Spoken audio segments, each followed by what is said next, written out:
జూబ్లీహిల్స్ అభ్యర్థి ఎంపిక విషయమై కాంగ్రెస్ పార్టీలో కంగాళిగా ఉందా? సామాజిక వర్గాల లెక్కలు, క్యాండిడేట్స్ బలాబలాలు కుదరడం లేదా? ప్రతిపక్షం ఇప్పటికే క్లారిటీ ఇచ్చేస్తే అధికార పార్టీ మాత్రం అవసరానికి మించి సాగదీస్తోందా? గెలిపే లక్ష్యంగా అడుగులేస్తున్న పార్టీకి ఎందుకంత సాగదీత? Let's watch. జూబ్లీహిల్స్ ఉప ఎన్నికకు అన్ని పార్టీలు సిద్ధమవుతున్నాయి. ఇప్పటికే అధికార కాంగ్రెస్ పార్టీ డివిజన్ల వారీగా అభివృద్ధి కార్యక్రమాలు, ఇన్ఛార్జీల నియామకాన్ని పూర్తి చేసింది. అయితే అభ్యర్థి ఎంపిక మీదనే మల్లగుల్లాలు పడుతున్నట్టు కనబడుతోంది.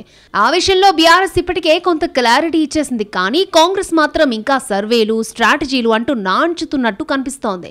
కానీ త్వరగా తేల్చకుండా ఎక్కువ సాగదీస్తే పోటీ ఎక్కువై అసంతృప్తులు మొదలు కావచ్చని అంటున్నారు.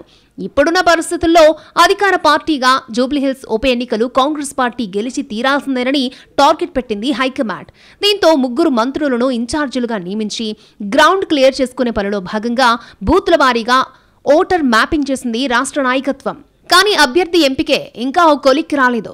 సోషల్ జస్టిస్తో పాటుగా బీసీ కులగణన అంశాన్ని ప్రధానంగా ఫోకస్ చేస్తున్న క్రమంలో జూబ్లీహిల్స్ అభ్యర్థి ఎంపికపై ఎలాంటి వ్యూహాన్ని అనుసరిస్తుంది అన్నది ఇంకా సస్పెన్స్గానే ఉంది.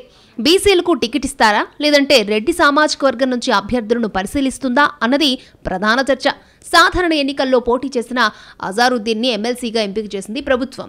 దీంతో ఇప్పుడు ఈ టికెట్ ఏ సామాజిక వర్గానికి వెళ్తుందోనని ఆసక్తిగా చూస్తున్నాయి కాంగ్రెస్ వర్గాలు. అయితే సామాజిక వర్గం ఏదైనా సరే గెలిచి తీరాలన్నదే కాంగ్రెస్ ప్రధాన టార్గెట్. ప్రస్తుతం ఇక్కడ రేసులో పార్టీ తరపున నవీన్ యాదవ్ ఉన్నారు. మొదటి నుండి ఆయనకి నియోజకవర్గంలో కొంత బలం ఉంది. బీసీలకు ఛాన్స్ ఇవ్వాల్సి వస్తే నవీన్ యాదవ్ పేరు బలంగా వినిపిస్తోంది. దీంతో పాటు మాజీ మేయర్ బొంతు రామ్మోహన్ పేరు కూడా ఇప్పుడు చర్చలోకి వచ్చింది.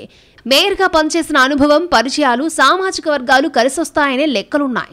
పార్టీ కీలక నేత ఒకరు రామ్మోహన్ ను ప్రోత్సహిస్తున్నట్టు సమాచారం. ఢిల్లీ వెళ్లి లాబియింగ్ కూడా మొదలుపెట్టారు బొంతు రామ్మోహన్. ఈ ఉప ఎన్నిక ఇప్పుడు అధికార ప్రతిపక్ష పార్టీకి సవాలుగా మారింది.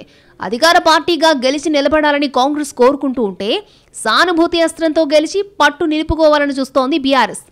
2 పార్టీలకు ఎన్నికలు సవాలే కావడంతో అన్ని రకాలుగా హంగులున్న అభ్యర్థులను బరిలో దించాలని చూస్తున్నాయి. మరోవైపు రహమత్ నగర్ కార్పొరేటర్ సిఎన్ రెడ్డి పేరు కూడా ప్రధానంగా పరిశీలనలో ఉందట.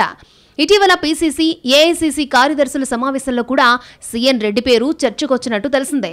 స్థానికంగా ఉన్న నాయకుడు, నియోజకవర్గంలో మంచి పట్టున్నట్టు చెప్పుకుంటున్నారు. ఇక తెర వెనుక మరొక వ్యక్తి పేరు కూడా చర్చలో ఉంది. మాజీ ఎంపీ రంజిత్ రెడ్డిని బరిలోకి దించితే ఎలా ఉంటుందన్న ఆలోచన కూడా చేస్తున్నారట పార్టీ పెద్దలు. ఆయన్ని బరిలోకి దింపడం వ్యూహాత్మకం కావచ్చని, అయితే ఇది అంతర్గత ఎత్తుగడలో భాగం కావచ్చని కూడా అంటున్నారు. సాధారణంగా కాంగ్రెస్ లో ఇవాళ జరిగిన చర్చ రేపటి చర్చ ఎల్లుండి ఉండదు. అభ్యర్థుల ఎంపికలో కూడా ఎప్పటికప్పుడు స్ట్రాటజీ మారుతూనే ఉంటుంది. కానీ ఈ చర్చలు ఇలాగే కొనసాగుతూ ఉంటే పోటీదారులు పెరగక తప్పదన్న వాదన బలపడుతోంది. వ్యూహాత్మకంగా ఉన్నామని పార్టీ భావిస్తూ ఉండొచ్చు, కానీ అంతర్గత లొల్లికి తావివ్వకుండా చూడాలన్నది కాంగ్రెస్ వర్గాల మాట.